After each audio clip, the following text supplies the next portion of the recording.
안녕하세요. 교담 선생입니다. 오늘은 확률과 통계에서 통계 단원을 들어가도록 하겠습니다. 통계 단원이고요. 소단원은 다섯 번째 단원인 이제 확률 변수와 확률 분포 단원이 되겠습니다.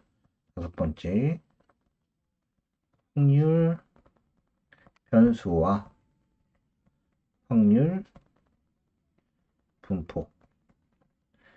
자, 중학교 때도 통계 단원을 배웠는데 중학교 때와 고등학교의 통계에 대해서 달라진 점을 조금 볼게요. 일단은 첫 번째로 이제 중학교 때 통계는 일반적으로 우리가 미리 나와있던 결과를 분석하는 형태였습니다. 근데 고등학교에 올라와서 배우는 통계는 이 결과 분석을 가지고, 즉 과거의 자료들을 가지고 미래를 예측하는 형태의 통계로 바뀝니다. 그래서 우리는 이때 대표적인 게 언어가 바뀐 게 이때 평균이라고 배웠던 것이 동일한 개념이지만 이때는 기대값이라는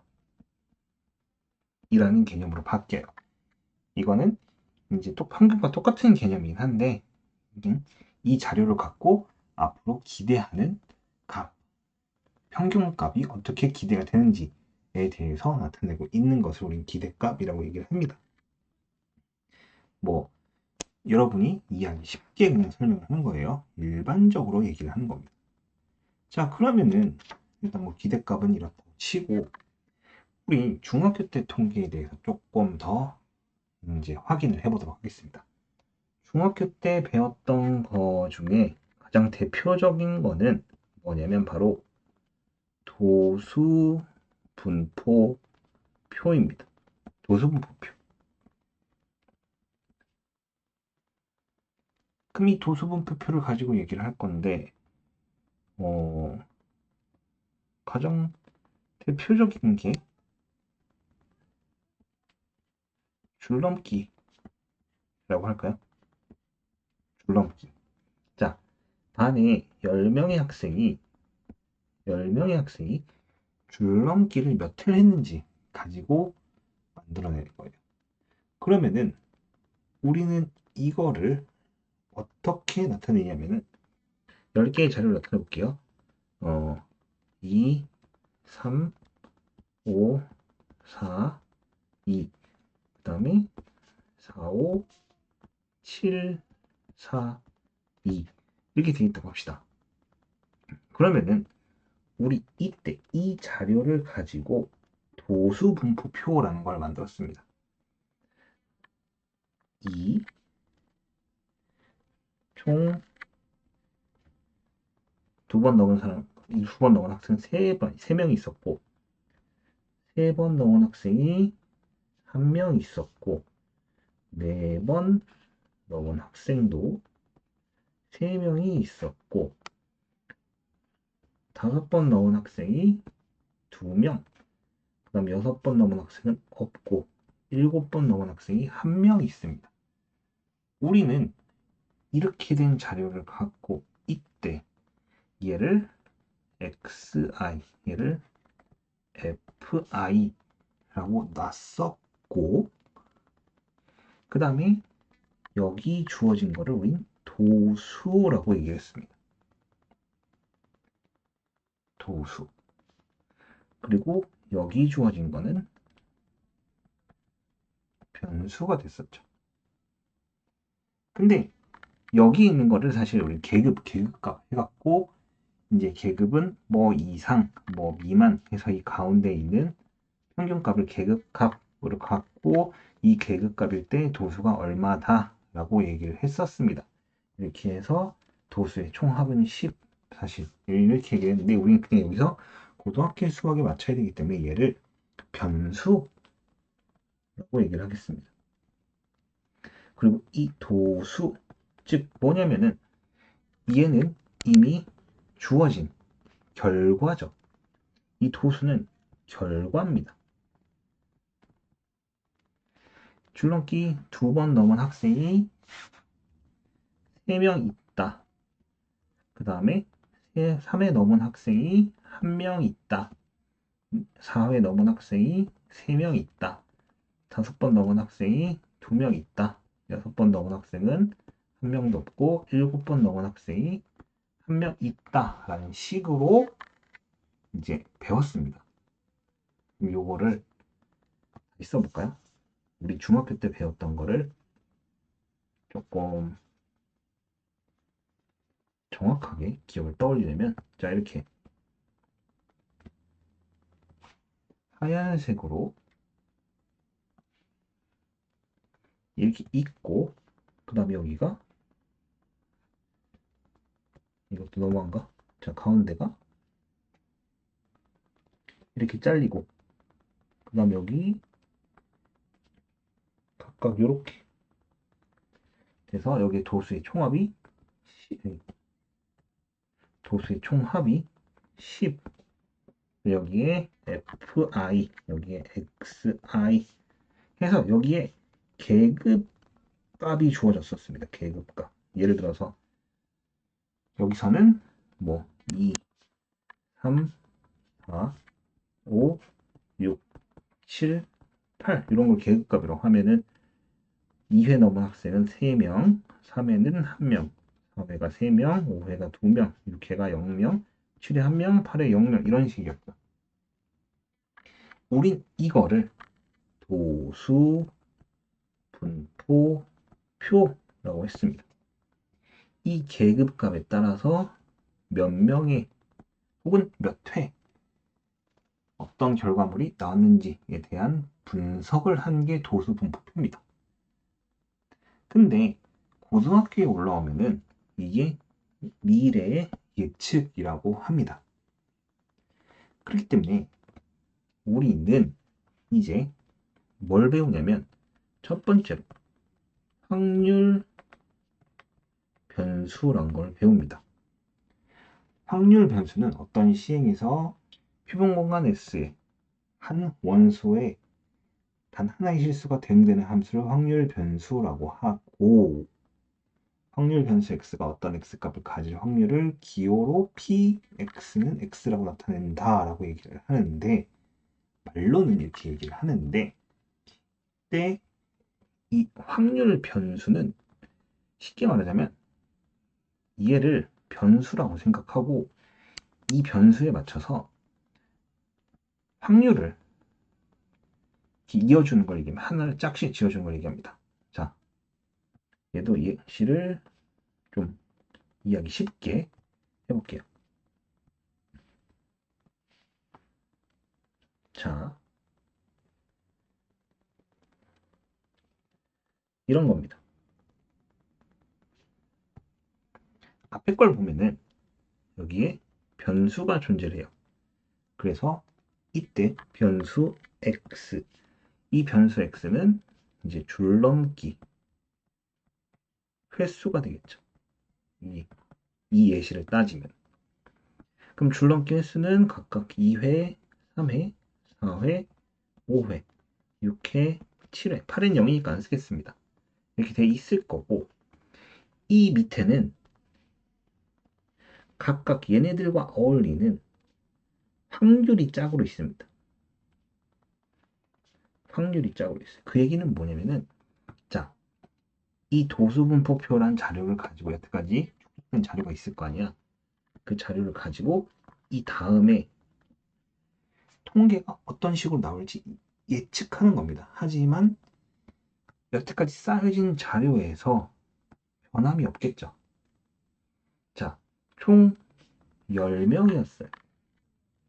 근데 10명 중에 줄넘기 2회를 뛴 학생은 3명이야. 그렇다는 얘기는 2회를 뛸 수 있는 학생은 전체 중에서 10분의 3의 확률로 나올 거다. 얘는 한 명이었죠. 10분의 1, 얘는 10분의 3, 얘가 10분의 2였나요? 그리고 얘가 0, 그 다음에 얘가 10분의 1이었죠. 우리는 이렇게 된 걸 확률 분포라고 얘기를 하고요. 이 표를 확률 분포표라고 얘기를 합니다. 그때 여기에 들어가는 건 p, x가 xi일 때 이렇게 쓰는데 무슨 말이야? xi 이거나 뭐 이제 그냥 x 이렇게 써도 되는데 뭔 말이냐면 얘가 의미하는 거는 10분의 3은 확률 변수가 2일 때 10분의 3이란 확률을 갖는다 라고 얘기를 하는 겁니다. 자, 다시 쉽게 설명을 해주자면 여기 줄넘기 횟수가 얘네가 변수가 돼버린 겁니다. 무슨 변수? 확률 변수. 여태까지 쌓여진 자료를 가지고 야, 내가 다음 반이 10명을 걔네가 똑같이 10명이 줄넘기를 할 건데 걔네들은 두 번 뛸 애들이 야, 여태까지 10분의 3 확률로 나왔었어. 그러니까 얘네들도 이렇지 않을까라고 예측하고 있는 거예요. 예측하고 있는 겁니다. 그 다음에 3회 뛸 확률이 10분의 1이야. 뭐가? 줄넘기를 뛸 학생이 3회를 뛸 확률이 10분의 1의 확률이야. 4회 뛸 확률은 10분의 3, 5회 뛸 확률은 10분의 2, 6회 뛸 확률은 0, 7회 뛸 확률은 10분의 1 이렇게 되어 있는 겁니다. 그래서 이때 얘를 확률 분포라고 얘기를 하고요. 여기 이것들 얘기합니다. 이게 확률 분포, 얘들은 확률 변수라고 얘기를 합니다. 확률 변수, 그 다음에 확률 분포. 그래서 얘를 확률 분포표라고 얘기를 합니다. 사실 이 자체가 확률 분포입니다. 얘가 이렇게 짝을 갖는 게 확률 분포. 그래서 얘네들을 표로 나타나는 게 확률 분포표라고 얘기를 해요. 근데 얘처럼 이렇게 숫자를 따로 셀 수 있는 경우를 우리는 이산 확률 변수라고 얘기를 하고 이렇게 가진 확률들을 확률 질량 함수라고 얘기를 합니다. 확률 질량 함수. 이산 확률 변수는 이산이란 뜻은 셀 수 있다란 뜻입니다. 즉 확률 변수들을 2, 3, 4, 5, 6, 7 이렇게 셀 수 있죠. 여기 유한계 또는 이렇게 자연수처럼 셀 수 있는 경우를 이산 확률 변수라고 얘기를 하고요. 이 변수에 이렇게 짝을 갖는 것들을 확률 질량 함수라고 얘기를 합니다. 지금 여기는 규칙성이 딱히 없지만 수식으로 나타낼 수 있게 줄 거예요. 이 추후에는 확률 질량 함수라고 얘기를 하고요. 이 확률 질량 함수를 우리는 PI라고 얘기를 합니다. 그러면은 확률 질량 함수는 이런 거예요. 자, 얘를 우리는 중학교 때 N이라고 표현합니다. 즉 PI는 이 N분의 FI랑 똑같습니다. 왜? 이 여태까지 조사했던 자료를 가지고 앞으로 나올 걸 예측하고 있기 때문에 결론적으로 얘네들은 뭐다? PI란 거는 도수 분포표상에서 도수 전체 합을 특정 계급값의 도수로 나눈 거. 그 특정 계급값의 도수를 나눈 거를 확률 질량 함수가 됩니다. 즉 중학교 때 배웠던 거를 그대로 갖고 온 겁니다. 말이 조금 달라졌죠. 그래서 이 확률 질량 함수의 성질에 대해서 얘기를 해보자면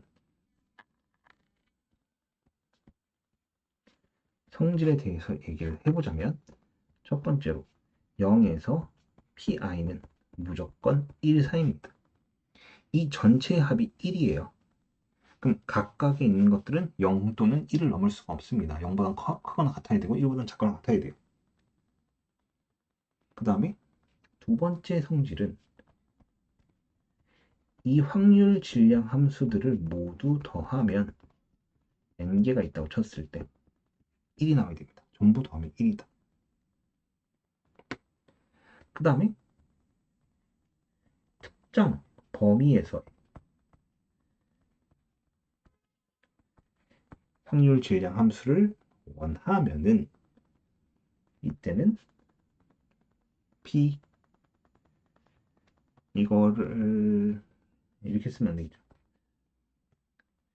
xi, xj라고 쓸게요.